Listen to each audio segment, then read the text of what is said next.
Assalamualaikum warahmatullahi wabarakatuh. Merasa paling benar sendirian, merasa orang lain salah semua. Pokoknya kalau di luar lingkungannya udah kagak bener aja udah bahaya. Saudara-saudara, ini juga penyakit yang disuntikan oleh iblis. Sebab iblis itu tipu dayanya luar biasa, strateginya lihai. Makin tinggi kualitas iman, ya makin berat upaya iblis untuk menjerumuskan kita. Karenanya saya mengajak, marilah kita bertoleransi, baik kepada non muslim, lebih-lebih lagi kepada sesama muslim yang kebetulan berbeda baju, berbeda kaos, berbeda organisasi, lain bendera yang dibawanya. Tapi toleransi mari kita canangkan. Kita terikat oleh ukhuwah Islamiyah.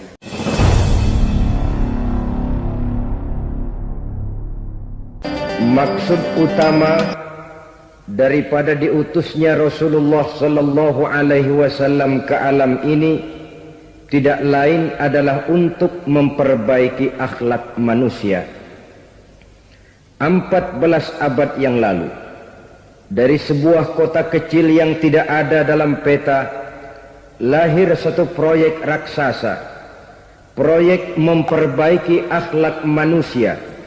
Di tengah-tengah dunia pada ketika itu, Eropa masih biadab, Afrika belum dikenal orang, Asia sungguh sangat terbelakang, dan semenanjung Arabia dari berbagai aspek kehidupannya dikenal sebagai masyarakat jahiliyah.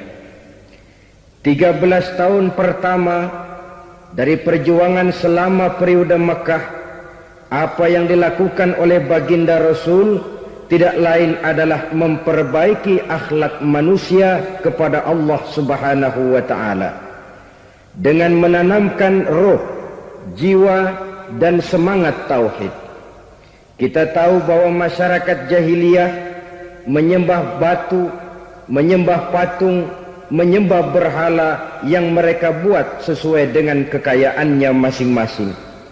360 berhala di sekeliling Ka'bah merupakan bukti nyata dari sesembahan mereka. Yang kaya membuat berhala dari emas lalu disembah, yang setengah kaya bikin patung dari perak lalu disembah, yang hampir miskin bikin Tuhan dari kayu lalu disembah, yang miskin benar tepung terigu diadonin lalu dibentuk seperti wujud seseorang kemudian disembah, dan apabila selesai nyembah perutnya terasa lapar, Tuhannya habis dipretelin. Sepanjang sejarah kemanusiaan cuma masyarakat jahiliyah saja yang sampai makan Tuhan. Sesadis-sadisnya bangsa Indonesia belum pernah sampai makan Tuhan. Maka menghadapi manusia seperti ini, yang pertama dilaksanakan oleh Rasul memperbaiki akhlak mereka kepada Allah, menanamkan la ilaha illallah, bahwa tidak ada Tuhan yang perlu disembah selain daripada Allah Subhanahu wa ta'ala. Ini hakikatnya merupakan inti daripada ajaran Rasul-Rasul terdahulu. Kenapa?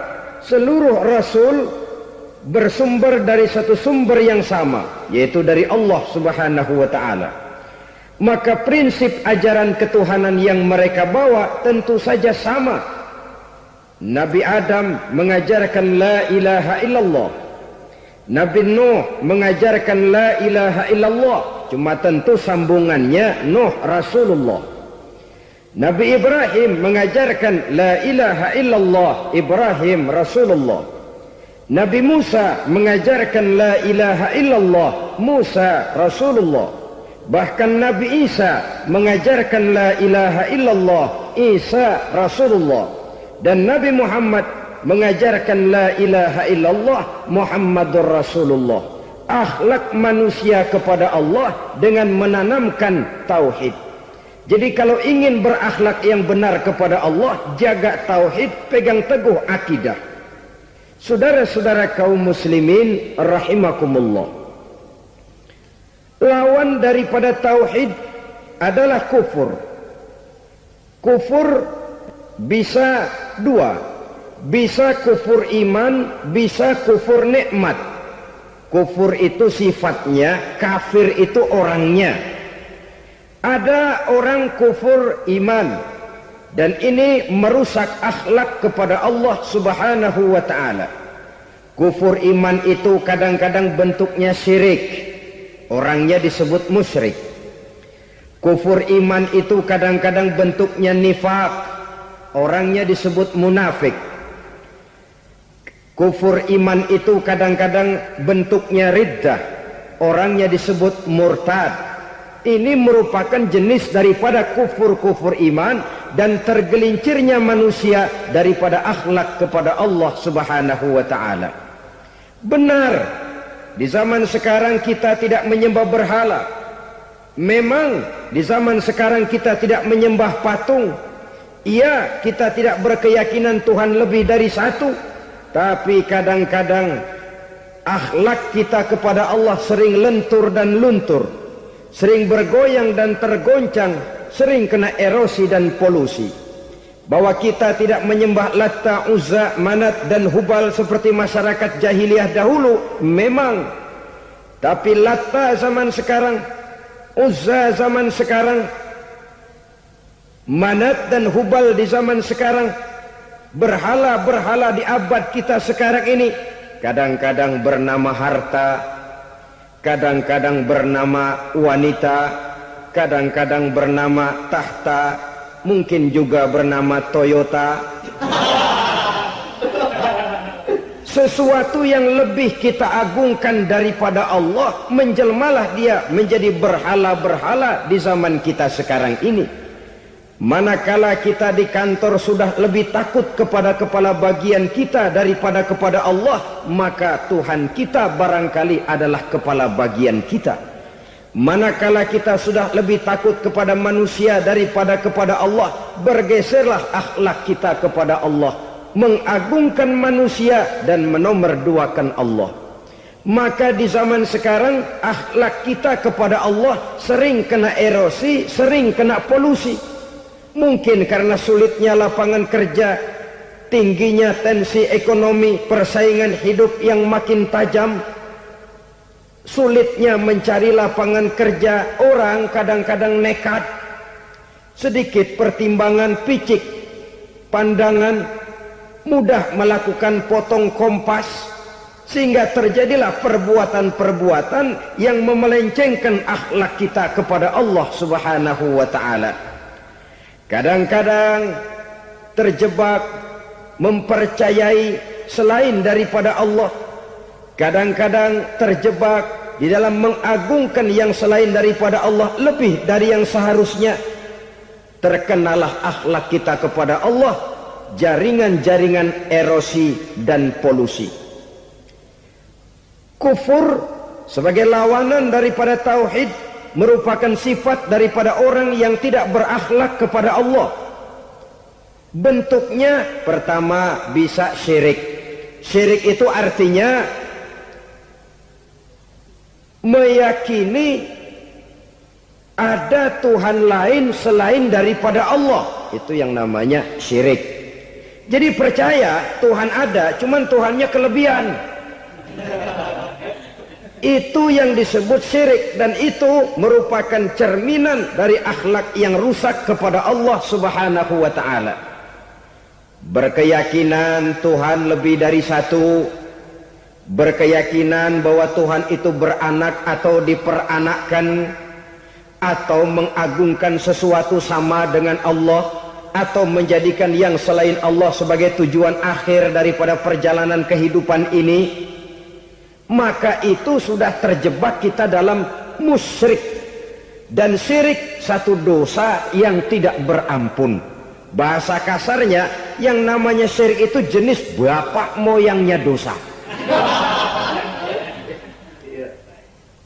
Saudara-saudara, sebab itu saya pesan, kalau memang terpaksa, biasanya yang tinggal di kota-kota besar itu kalau tidak kepengen dosa kan susah. Kalau terpaksa harus bikin dosa, cari yang kecil-kecil saja, yang kira-kira taubatnya gampang, umpamanya pulang sholat Jumat nukar sendal, umpama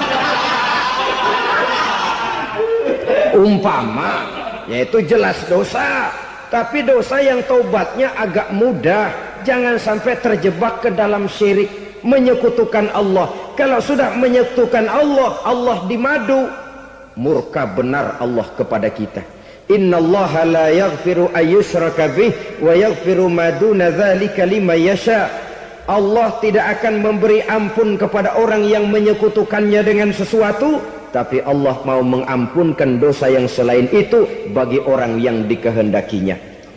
Jadi orang-orang yang sudah terjebak syirik, menyekutukan Allah, meyakini ada Tuhan lain selain daripada Allah, meyakini Tuhan beranak atau diperanakkan, bagaimanapun baiknya mereka di dunia, bagaimanapun sosial jiwanya, bagaimanapun pemurah tangannya memberikan santunan dan pertolongan kepada orang lain, kalau sudah syirik, seluruh nilai kebaikannya akan tidak ada gunanya lagi, karena tidak ada tempat nilai kebaikan itu bergantung.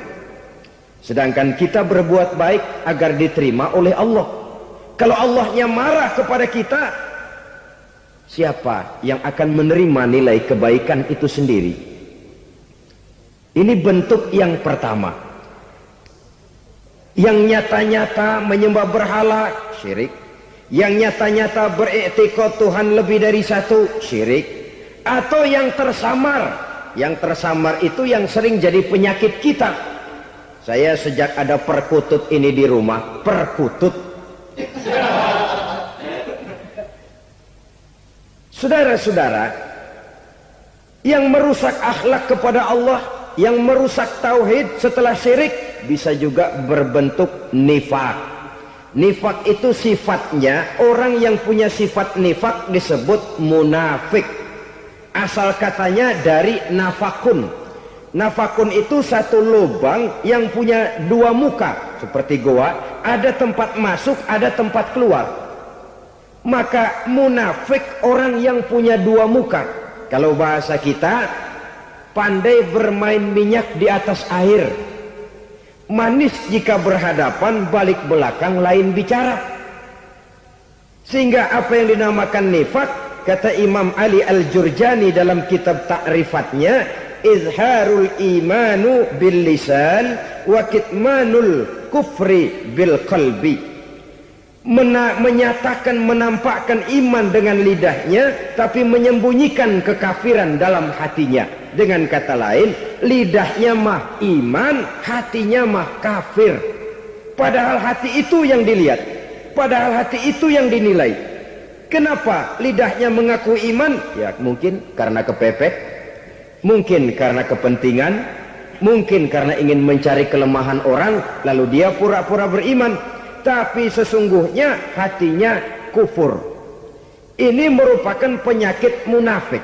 Dan terus terang, menghadapi orang munafik jauh lebih berat daripada menghadapi orang kafir. Kenapa? Munafik ini kan musuh dalam selimut. Mau dibilang musuh nyata-nyata, apalagi di zaman Rasul ya, ketika periode Madinah, berat sekali menghadapi orang munafik. Mau dibilang kafir, kalau ketemu assalamualaikumnya medok juga. Mau dibilang mukmin, di belakang ngegerundel, nyari-nyari penyakit, nyari-nyari lantaran, mencari-cari gara-gara. Kalau kafir jelas kafirnya, kalau musyrik jelas musyriknya. Tapi munafik, di depan kita dia mengaku beriman, di belakang kita dia caci maki kita. Maka demikian rupa watak orang munafik, Allah benci betul.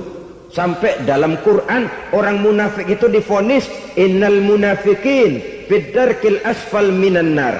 Orang-orang munafik di dasar jurang neraka yang paling bawah, keraknya neraka.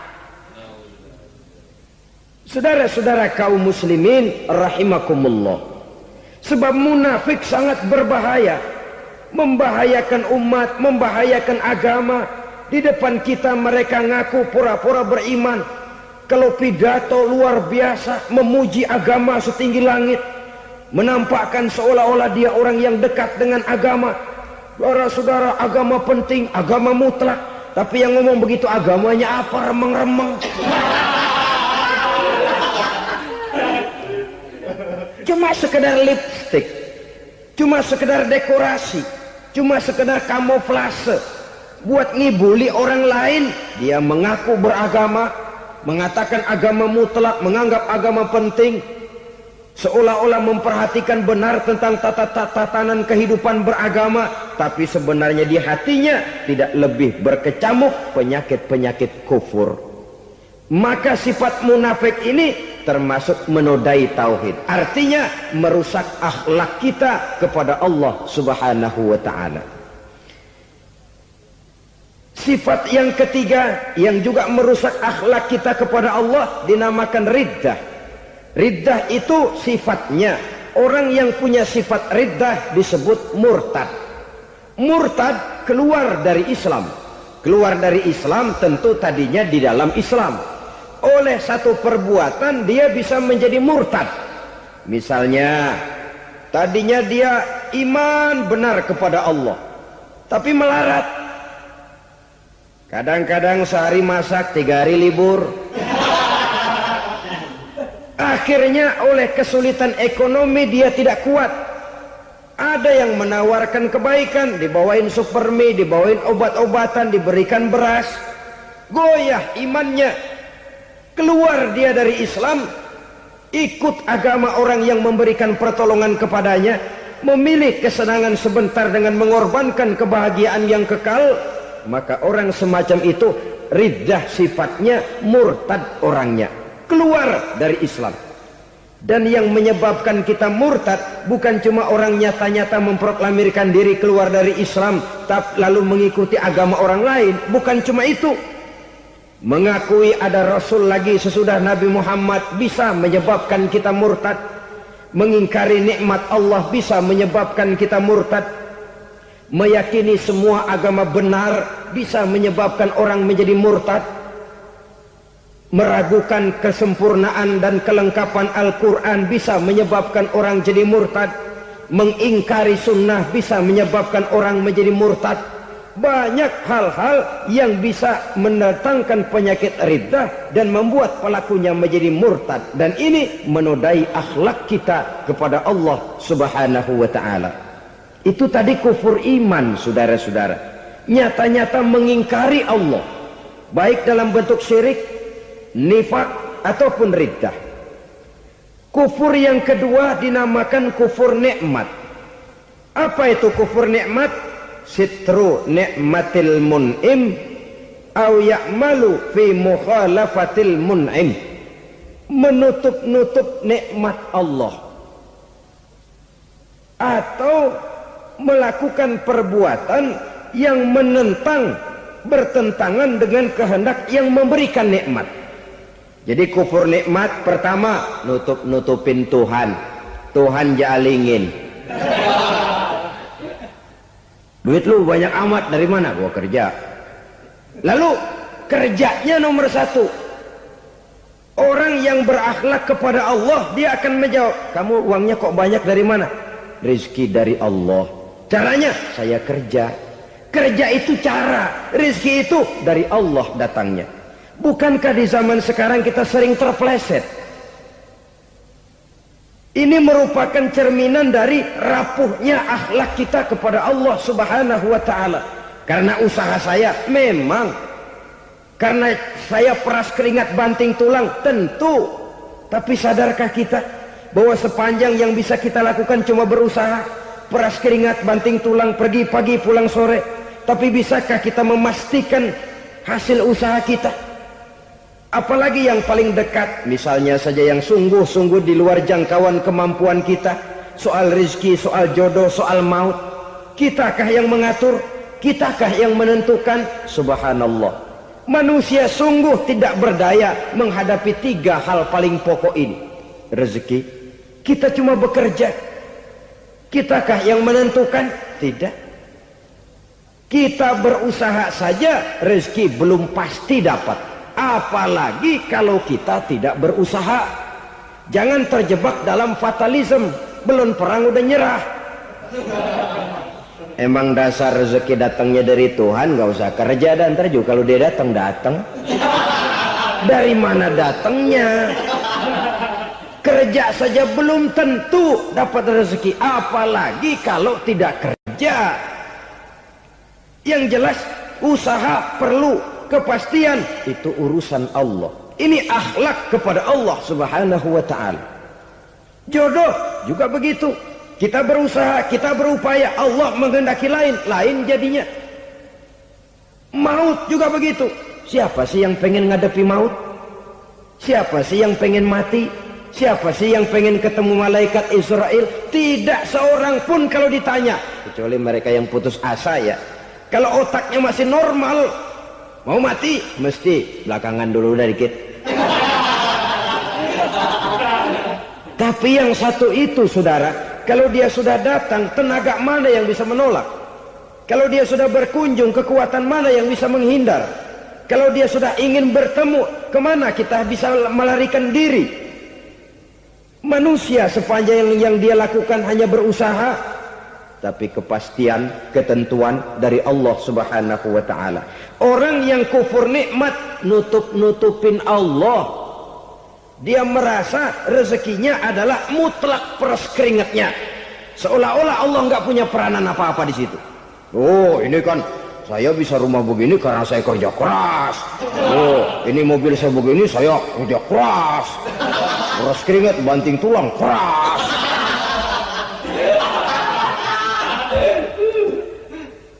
Saudara-saudara kaum muslimin rahimahkumullah. Jadi menutupi Allah. Akibatnya nanti kalau dia berhasil, Allah ketutupan. Kalau dia gagal, orang lain dicaci maki, dicari kambing hitam. Yang kambing hitam kan mahal. Karena orang sering cari-cari kambing hitam. Jarang orang mau jujur kalau bertemu kesulitan lalu mencari sebab pada dirinya sendiri. Yang paling enak ya nyalain orang. Lo begitu. Orang lain yang paling enak kita salahin. Au ya'malu fi mukhalafatil mun'im, atau dia melakukan sesuatu yang tidak sesuai dengan kehendak yang memberikannya nikmat. Diberikan kita tangan, mulut sih nggak berhenti, terima kasih Tuhan, alhamdulillah saya dikasih tangan. Cuma nih tangan enteng mat nabokin orang mulu. Itu sudah mukhalafatul mun'im, bertentangan dengan kehendak yang memberikan nikmat. Diberikan harta, mulutnya mah basah, terima kasih Tuhan, alhamdulillah dikasih harta, tapi pelitnya minta ampun, kikir koret medit. Ini juga termasuk kufur nikmat, mempergunakan suatu nikmat bertentangan dengan kehendak daripada yang memberikan nikmat itu sendiri. Saudara-saudara kaum muslimin rahimakumullah, oleh karenanya kufur iman memang lebih bahaya daripada kufur nikmat. Tapi jangan lupa, kufur nikmat bisa menyeret orang kepada kufur iman. Nah kalau Allah udah dialingin, Tuhan sudah dinomor duain, lama-lama kenapa dia tidak mendewakan dirinya sendiri, mendewakan pangkatnya, mendewa-dewakan otaknya, mendewa-dewakan kemampuannya? Pada awalnya dia memang cuma kufur nikmat, tapi lambat laun kalau ini tidak diobati, secara pasti orang akan mengarah kepada kufur iman. Bisa berbentuk syirik, bisa berbentuk nifak, bisa berbentuk riddah. Saudara-saudara, oleh karena itu menjaga akhlak kepada Allah mutlak penting. Sebab apa? Kita tidak berakhlak kepada manusia saja, kita dikucilkan dari pergaulan. Kalau kita tidak berakhlak kepada Allah, dikucilkan oleh Allah. Hadis qudsi menyatakan, man lam yashkur ala na'mai wa lam yasbir ala balai falyakhruj min tahtis samai falyatlub rabban siwaya. Kata Allah, siapa orang yang tidak mau bersyukur terhadap nikmat yang aku berikan kepadanya dan tidak mau sabar terhadap ujian yang aku berikan kepadanya, falyakhruj min tahtis samai, persilahkan saja keluar dari kolong langitku, waliyatlub rabban siwaya, tolong cari Tuhan lain selain daripada aku. Murka Allah, diusir, cuman gak kedengeran aja. Siapa yang tidak mau syukur terhadap nikmatku, siapa yang tidak mau sabar terhadap ujian yang aku berikan kepadanya, persilakan keluar dari kolong langitku ini, cari Tuhan lain selain aku. Dan langit Tuhan yang punya, Tuhan kita lawan, diusir dari kolong langit, mau pindah ke kolong mana?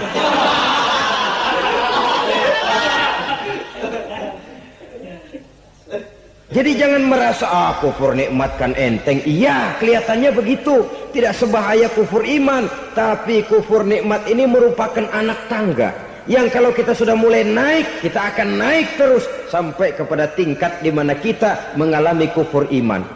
Kalau sudah ke sana, maka akhlak kita kepada Allah terkenalah erosi, terkena polusi, hancur akhlak kepada Allah, dan itulah sumber kesengsaraan abadi. Kalau cuma kita tidak berakhlak kepada manusia, barangkali resikonya cuma kehidupan di dunia ini. Mungkin juga ada kehidupan akhirat. Tapi kalau sudah tidak berakhlak kepada Allah, dunia akhirat kita rugi dan celaka. Maka pada kesempatan ini saya mengajak, marilah jaga baik-baik akhlak kita kepada Allah. Satu kali kita bertauhid, sampai mati kita bertauhid. Satu kali la ilaha illallah, jangan tergelincir lagi kita keluar daripada kalimat itu. Satu kali kita bertuhankan Allah, jangan bertuhan yang lain selain daripada Allah. Jangan sekutukan Allah, jangan samakan Allah dengan sesuatu, jangan mengangkat yang lain sama agungnya dengan Allah. Sebab dengan demikian kita seolah-olah sudah mengotori akhlak kita kepada Allah Subhanahu wa ta'ala. Ini berat, saudara-saudara. Ini tidak ringan. Kadang-kadang saya katakan tadi, masalah ekonomi, kadang-kadang persaingan hidup yang makin tajam, di tengah lapangan kerja yang makin sulit, di tengah orang banyak potong kompas. Kalau berpatokan kepada nilai tauhid, la ilaha illallah, tidak ada Tuhan selain Allah, maka saya tidak akan takut kecuali hanya kepada Allah. Saya tidak akan menggantungkan hidup kecuali hanya kepada Allah. Saya tidak akan minta rezeki kecuali hanya kepada Allah. Kadang-kadang situasi yang nekat membuat kita kehilangan keseimbangan, kehilangan pertimbangan, picik pandangan. Akibatnya kita merusak akhlak kepada Allah Subhanahu wa ta'ala. Ironinya kan orang sekarang kalau ditanya, lu nyolong ya? Iya. Kok berani? Emang. Lu nggak tahu Tuhan lihat? Tahu. Kok nyolong juga? Biarin. Kalau Tuhan mah lihat, jangan ribut. Enggak ribut katanya. Kalau orang lihat, 2 orang saja tahu, geger kelurahan. Ini kan sudah mendustai dirinya sendiri, sudah merusak akhlaknya kepada Allah Subhanahu wa ta'ala. Tuhan enggak ribut katanya. Saudara hadirin yang saya hormati, jadi oleh karenanya akhlak kita kepada Allah merupakan basis daripada kehidupan beragama. Kalau itu sudah mulai rapuh, mulai terkena erosi dan polusi, mulai rusak, dikhawatirkan nanti nilai ibadah kita kepada Allah juga akan turut ambruk karenanya. Saudara-saudara kaum muslimin rahimakumullah, tugas yang kedua memperbaiki akhlak manusia kepada sesama manusia. Kita tahu Islam sesuai dengan namanya adalah agama damai. Maka akhlak manusia kepada sesama manusia menempati porsi yang penting dalam kehidupan beragama. Bagaimana seorang muslim bergaul, bertata krama terhadap sesama manusia. Mari kita lihat lebih jauh persoalannya. Untuk memudahkan pembicaraan dari kacamata agama, kita kelompokkan saja manusia itu dalam 2. Pertama yang seiman dan yang kedua yang tidak seiman. Yang tidak seiman itu kita sebut saja kufur atau kafir. Nah, kepada yang kafir pun kita diajarkan untuk berakhlak. Apalagi kepada yang memang nyata-nyata seiman, sekeyakinan, seakidah. Kemanapun Islam datang, ke negara manapun ia masuk, ia tidak menaburkan kerusakan. Jadi tidak benar kalau orang pernah itu menggambarkan saking sentimennya seorang orientalis pernah menggambarkan Nabi Muhammad di tangan kirinya Quran, di tangan kanannya pedang, menggambarkan seolah-olah Islam dikembangkan dengan kekerasan. Sebenarnya tidak sama sekali. Kalaupun dalam sejarah perkembangan Islam pernah terjadi perang, maka perang dalam Islam sesungguhnya apabila kita amati sejarahnya bukan untuk memaksakan agama, karena memang agama tidak bisa dipaksakan, tetapi justru untuk mempertahankan agama dari segala macam hambatan, rintangan, hinaan dan fitnahan. Tapi kemanapun yang jelas Islam masuk, dia tidak pernah membuat kekacauan, kerusuhan ataupun penghancuran. Candi Prambanan bahkan dipugar, gereja-gereja tidak ada yang dihancurkan oleh umat Islam. Kenapa? Islam agama damai. Soal agama, soal lakum dinukum waliyadin, la ikraha fid din, qad tabayyana ar-rusydu minal ghayy.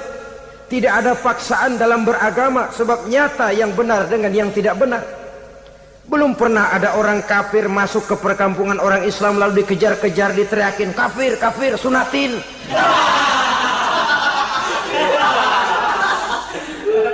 Belum pernah. Kenapa? Islam menghormati orang lain agama. Nah, yang kafir ini macam-macam, saudara. Ada kafir harbi. Nah, ini kafir kerok. Ini kafir yang nyata-nyata memproklamirkan permusuhan kepada umat Islam, nyata-nyata mengganggu ketenangan umat Islam. Kafir yang seperti ini yang boleh diperangi. Misalnya kita mau sembahyang Jumat dijagain, nggak boleh sembahyang Jumat, getok palanya. Kafir harbi artinya tantangan perang datang dari mereka, bukan kita yang mulai. Mereka yang buka front. Prinsipnya umat Islam tidak boleh mencari-cari musuh, tapi pun tidak boleh lari kalau ketemu musuh. Musuh jangan dicari, ketemu jangan lari. Karena itu kesan seolah-olah umat Islam ini teroris, umat Islam ini destroyer, umat Islam ini sering menimbulkan keonaran, kerusakan. Sungguh satu fitnahan yang sangat keji. Umat Islam adalah umat yang cinta damai. Islam di masa perkembangannya masuki Eropa melalui Selat Gibraltar, Jabal Tariq, memasuki Spanyol. Islam tidak pernah meruntuhkan gereja. Islam tidak pernah membunuh orang-orang Nasrani. Bahkan Islam mewariskan peradaban dan kebudayaan yang begitu tinggi nilainya di bidang ilmu pengetahuan. Sampai ketika itu Barat banyak mengkaji ilmu pengetahuan dari dunia Islam. Buku-buku berbahasa Arab diterjemahkan ke bahasa Yunani, dipelajari oleh para cendekiawan di negeri Barat sana. Mereka mengambil manfaat yang banyak dari masuknya Islam ke Eropa. Sementara gereja tetap berdiri dengan megahnya. Kuil-kuil tempat peribadatan tidak satupun yang diusik-usik. Kenapa? Islam agama yang cinta damai. Asal dia tidak diganggu, asal kehormatannya tidak dihinakan. Jadi kafir harbi, kafir yang nyata-nyata nantang perang, ngajak berkelahi. Itu kafir yang nyari penyakit. Kafir harbi ini boleh diperangi dengan catatan mereka yang memang mulai. Yang kedua kafir zimmi. Kafir zimmi, kafir yang hidup di tengah mayoritas muslim, tapi mereka mau hidup dengan aman, damai, tenang. Mereka wajib dilindungi. Bahkan Nabi pernah memberikan satu jaminan, man aza zimmiyan faqad azani. Siapa yang mengganggu orang kafir zimmi sama saja dengan mengganggu saya. Kehormatannya dijaga, harta bendanya dilindungi, anak istrinya pun dilindungi. Dan ini jadi kenyataan. Saudara bisa lihat di negara-negara yang mayoritas penduduknya beragama Islam, orang-orang kafir di luar Islam hidup dengan tenang, aman, damai. Di Saudi Arabia, di luar tanah haram, di luar Mekah dan Madinah, banyak orang-orang kafir mencari nafkah. Mereka tenang, aman, dilindungi undang-undang. Begitu di Mesir, begitu di negara Indonesia yang berdasarkan Pancasila ini. Kehidupan beragama menimbulkan gairah, rukun, tenang, aman, damai, sepanjang tidak saling ganggu, tidak saling usik, menghargai orang yang sudah beragama, tidak menjadikan penganut suatu agama sebagai sasaran dari dakwah agama lainnya. Saudara-saudara kaum muslimin rahimakumullah. Jadi memang oleh Al-Quran kita dianjurkan asyidda 'alal kuffar ruhama bainahum. Tegas kepada orang kafir, kasih sayang kepada sesama muslim. Tapi tegas bukanlah berarti marah-marahan, bukan berarti musuh-musuhan, bukan ngajaki perang. Tegas dalam arti punya garis tentang kehidupan beragama, lakum dinukum waliyadin. Soal kehidupan sosial, mari kerjasama. Bangun jalan, ayo rame-rame. Siskamling, mari bebarengan. Bikin puskesmas, mari sama-sama. Tapi kalau sudah soal agama, itu tidak perlu ada toleransi agama. Yang perlu toleransi antar umat beragama. Kalau umatnya mau kerjasama silakan, tapi tidak menyangkut soal ibadah. Jangan kerjasama di bidang ibadah. Itu kerjasama yang salah pasang, saudara-saudara. Sehingga dengan demikian toleransi adalah menyangkut kehidupan antar umat beragama. Sedangkan agama sendiri punya kapling yang nyata. Sehingga dengan demikian tegas kepada orang kafir dalam arti kita punya satu kepribadian. Tidak ngambang. Nggak lalu kalau ditanya orang, sebenarnya agama lu apa sih? Ah, gua mah gimana musimnya aja. Agama pakai musim kayak rambutan. Akhirnya ya begitu, musim-musiman. Ke masjid kelihatan, ke gereja hayo, ke candi nongol, ke apa? Bingung malaikat bagaimana nyatetnya nih bocah ini. Di mana aja ada. Kita punya satu kepribadian. Saya muslim dan garis saya ini, lakum dinukum waliyadin. Bagi Tuhan persilakan agama Tuhan, bagi kami agama kami. Kami hormati Tuhan, Tuhan hormat kepada kami. Tapi soal agama, kaplingnya jelas. Kerjasama, mari urusan muamalah, bidang sosial. Yuk kita siskamling sama-sama dengan orang lain agama. Mari jaga kerukunan, kesatuan, persatuan, kekompakan. Perbaiki jalan yang rusak, mari sama-sama. Mendandani jembatan yang runtuh, mari sama-sama.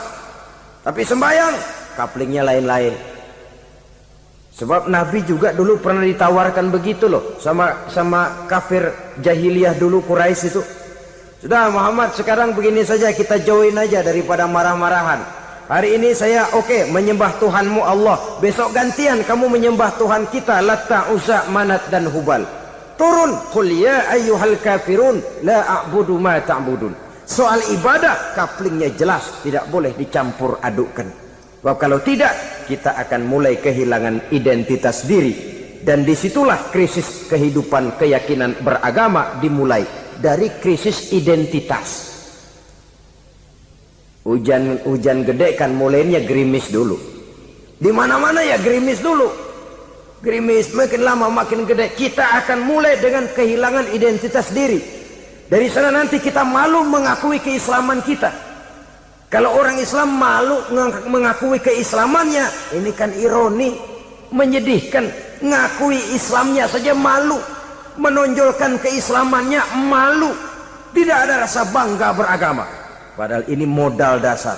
Hanyalah dengan rasa bangga beragama, kita lalu konsekuen. Bangga yang tidak konsekuen. Wah, pokoknya kan gua kan Islam. Agama yang paling benar.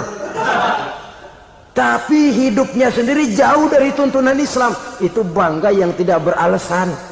Bangga yang tidak perlu dibanggakan sebenarnya. Kebanggaan yang membuat kita konsekuen dan dekat dengan kehidupan beragama. Jadi dengan demikian saudara-saudara, kepada non-muslim kita juga harus berakhlak. Bukankah ini sudah dicontohkan oleh Rasul? Bagaimana beliau disambiti orang di Taif, yang menyambiti malah didoakan. Bagaimana Suraqah mau membunuh beliau, malah Suraqah didoakan. Bagaimana Abu Jahal dan Abu Lahab saking mangkalnya. Ini Abu Jahal pernah gali lubang di kamarnya sendiri, di depan tempat tidurnya. Setelah dia gali lubang, ditutupin pakai keraras korma. Lalu dia tarik selimut, belagak meriang. Dia pesan pesuruhnya, bilangin Muhammad encangnya meriang. Pamannya sakit, minta ditengokin. Nabi dengan segala husnuzonnya berangkat nengokin. Abu Jahal dari balik selimut ngintip. Itu dia Muhammad, itu dia tuh. Dia tuh, masuk Dani, masuk. Mulai di jalan, seneng Abu Jahal. Terus dah. Begitu ke pelosok, masuk ke lubang, gue pendem terus lalu. Memang niatnya mau mencelakakan Nabi. Sudah tinggal beberapa langkah lagi Nabi akan berjalan ke arah lubang itu. Malaikat Jibril ngasih tahu, Muhammad, Abu Jahal pamanmu cuma pura-pura sakit. Di depan tempat tidur itu ada lubang sudah dia gali untuk menjerumuskan kamu. Sudah, balik pulang. Balik badan Nabi.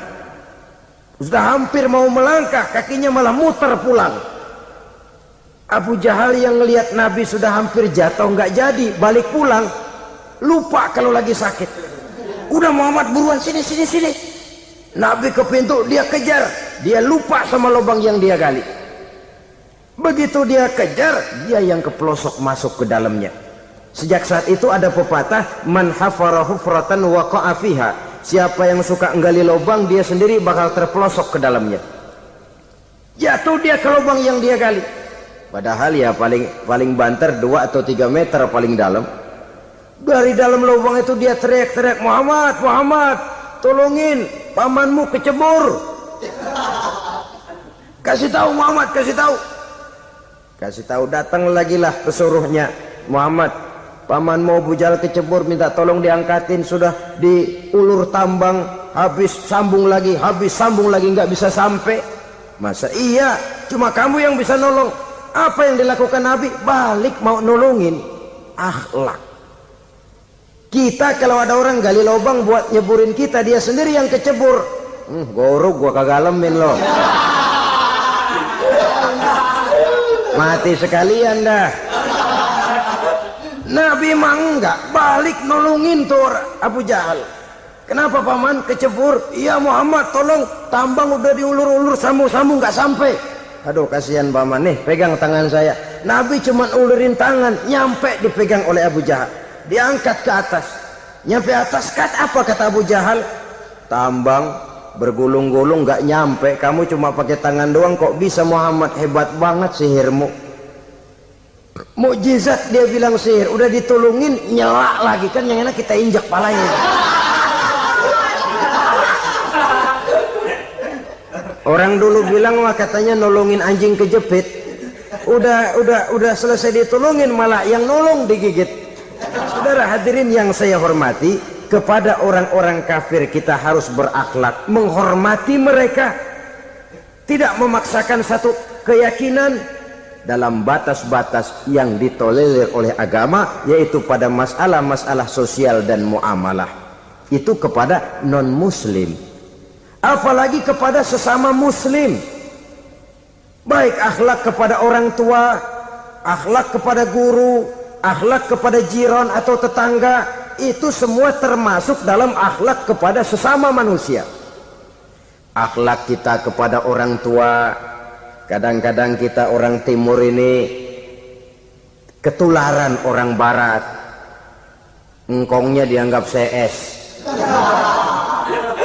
salaman main kedet aja, halo kong. Engkongnya bahalo di bengong.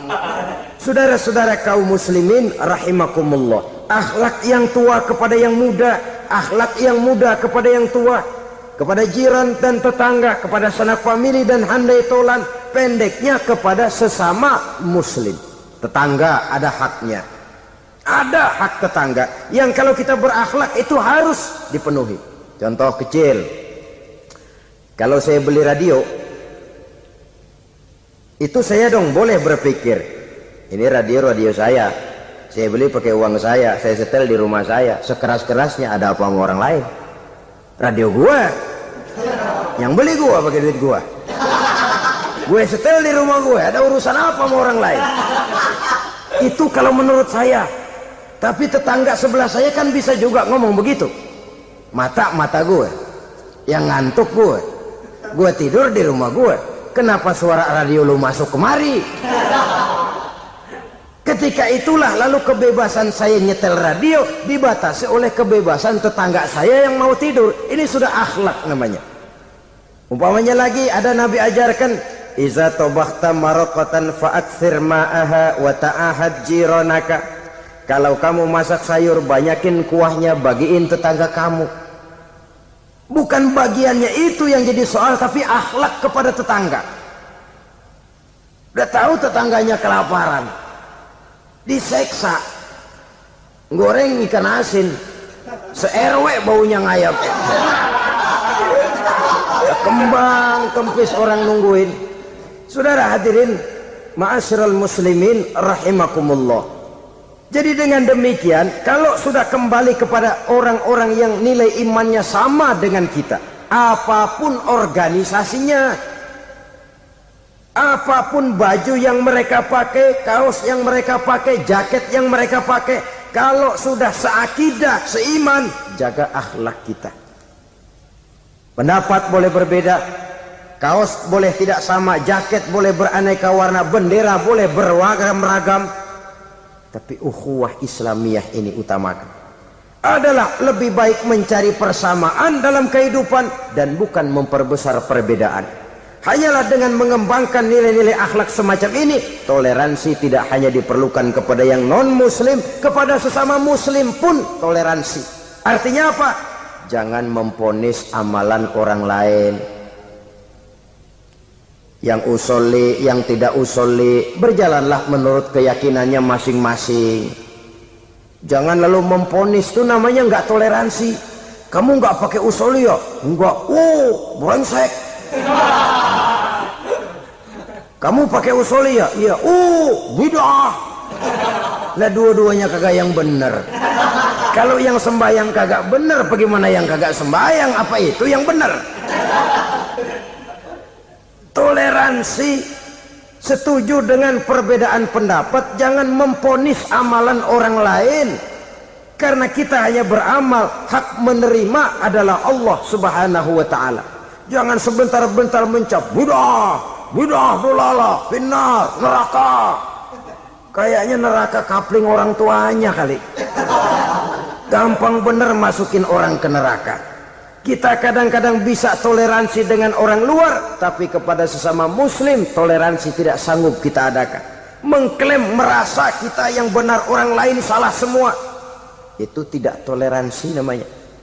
Mentang-mentang jadi ustadz, nih satu-satunya ustadz di sini ya, semuanya mesti ngaji kemari. Kalau nggak ngaji kemari Islamnya kurang tapi benar.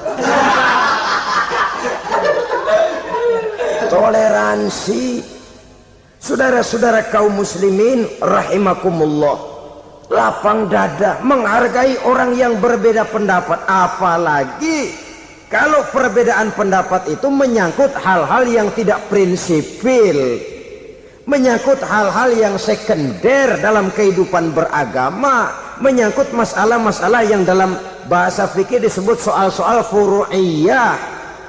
Tidak usah menyebabkan kita bersih tegang. Kepala sama hitam pendapat boleh berbeda dan halal. Bahkan Nabi mengatakan ikhtilafu ummati rahmatun.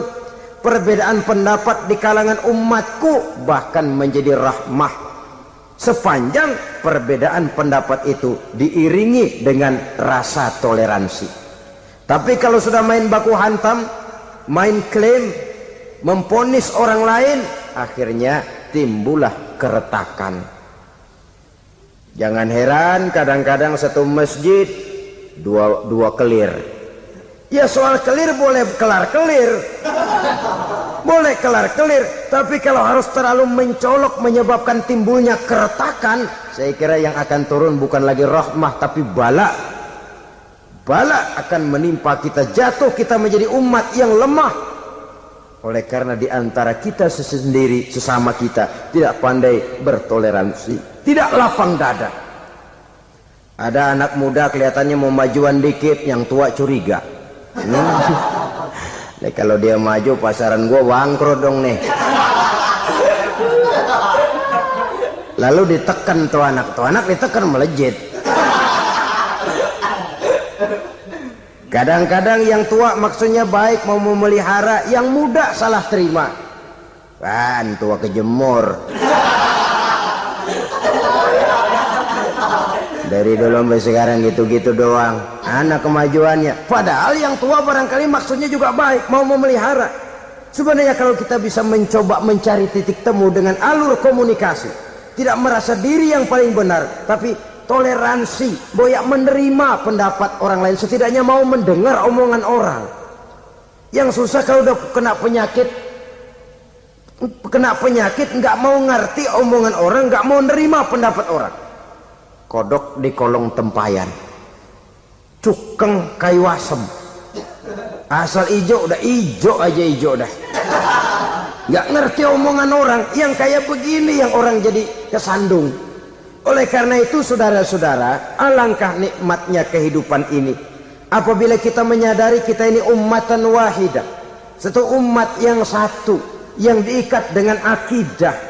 Kalau kepada yang non muslim saja kita diajarkan untuk berakhlak, apatah lagi kepada yang seiman, seakidah, sekeyakinan.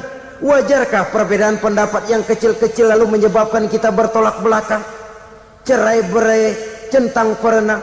Bila bertemu di jalan yang satu menyisih ke kiri, yang lain menyingkir ke kanan. Kalaupun juga bercampur di tengah kumpulan orang banyak, persis air dengan minyak. Yang atu melengos, yang atu madep mojok. Orang lain senyum, dia mau pada manyun. Saudara-saudara kaum muslimin rahimakumullah, realita ini walaupun tidak enak, pahit, tapi masih hidup di sebagian masyarakat kita. Ini yang perlu kita atasi. Soal toleransi kepada orang lain, sejarah sudah membuktikan. Mari kita jangan cuma bisa mengajak orang lain, umat lain untuk bertoleransi dengan kita, tapi kepada sesama kita, toleransi ini perlu kita tegakkan, perlu kita bina, terutama di dalam kita menuju bentuk ideal daripada konsep ukhuwah Islamiyah ini, yang memang selalu kita akan cari bentuk-bentuk idealnya sejalan dengan perkembangan situasi dan kondisi yang dihadapi oleh umat.